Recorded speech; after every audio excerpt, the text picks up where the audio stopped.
Welcome back, survivors, to Empyrion Galactic Survival. Irish Game Master here. Today I'm going to show you my Defense Tower Mark 1 build. This facility is a purely combat facility. It is a Mark 1, so as though it is well armed, it's not particularly advanced. You have 8 sentry guns at the bottom, 6 cannon turrets in the middle, and 6 minigun turrets on top. The entire facility is made out of concrete blocks, and while they don't have a lot of hit points, they are at least easy enough to produce when you have to drill down for iron or copper or whatever.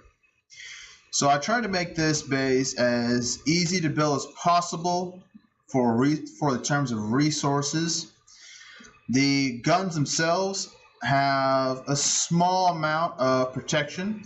The miniguns are basically prioritized against air targets. The cannon turrets, as you can see, are set into 2 different levels there.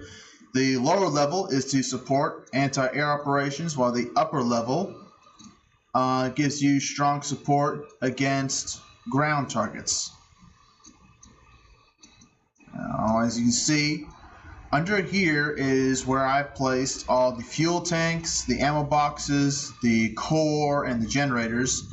This allows you to place the most critical items underground so you don't have to worry about everything blowing up. There are 72 small fuel tanks, 72 small ammo boxes, and 16 small generators in this building.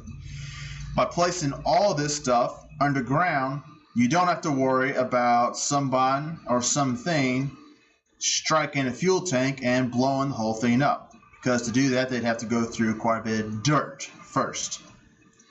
Now, this is not meant to be a survival base. You can see you have a walk around and 4 ramps leading up to the walk around right here.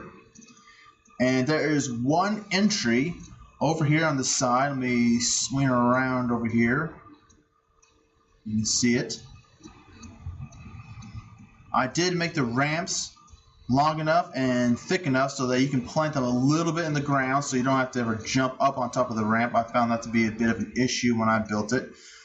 I'm not into texturing just yet. Right now I'm just working on making good builds. I'll work on texturing at a later date. As you can see here, the guns are situated in such a way to provide overlapping fields of cover while also protecting themselves from attack. I'm hoping that this makes it a good both PvP and PvE defensive facility. I hope you leave comments down below and let me know how that works out. I'm going to jump inside and we'll see what the devices and statistics look like. Now you can see the ramp is a little bit narrow. I may improve that later, make that a bit wider. Now inside the building, it is solid concrete all the way up through the core of the building. I don't really see a whole lot of use in leaving it empty, and that's a lot more concrete between the enemy's guns and your core, and more importantly your ammo boxes, generators, and fuel tanks. So let's go to devices real quick.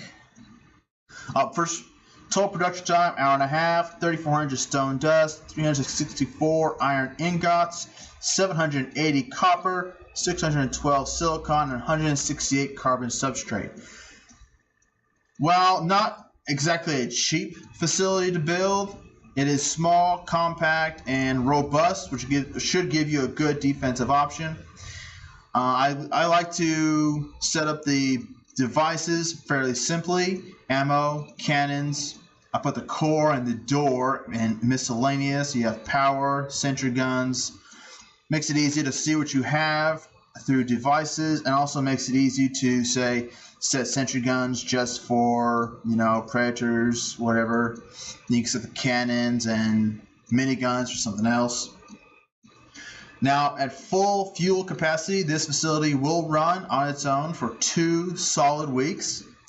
I don't have solar power. I didn't put oxygen in this. This is simply a defensive tower. You do have space in here if you want to open up some of those concrete blocks in the center to put devices, armor locker, constructor, whatever you may feel like you need. With 72 ammo boxes, you can put an absolute arsenal inside this facility, and it will defend itself for some time until someone destroys it. Most likely, someone will end up destroying it before you run out of ammo or fuel, but you'll also have to let me know how well it handles in a defensive situation. I hope to see some videos soon of this defensive facility holding its own against either drone attacks or, more importantly, PvP attacks. I don't actually know how well this will do in a PvP environment, but I look forward to someone posting videos, so let me find out. Anyway, I hope you enjoyed this video. Irish Game Master, over and out.